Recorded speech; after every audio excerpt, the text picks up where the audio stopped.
The tide keeps smashing into our barrier, one after another, but it's holding well. I am absolutely terrified at this stage. Not to mention, this is extremely dangerous for me. The water could keep me in the sand, and I would be unable to escape. I'm getting worried now. I've come this far. I don't want to abandon it now. We've done about 12 hours in this bloody thing. Oh, you can't abandon me, Chris. Chris has abandoned me. I'm on my own. No one repairing the walls. Think we have to get you out? Not yet. Oh my god. Oh my god. Oh my god. Oh my god. The water has now completely surrounded us. We're on our own. This is getting dangerous. My friend stands guard to pull me out of the sand just in case things go wrong. The water is getting so close. We can't abandon this now. We're still good. We're still good. We're still good.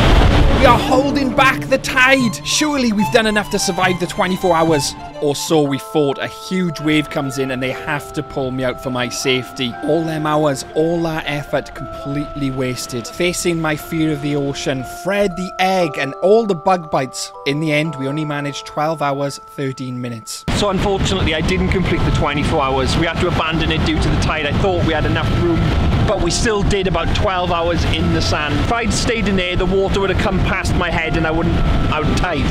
So we literally had to abandon the fort.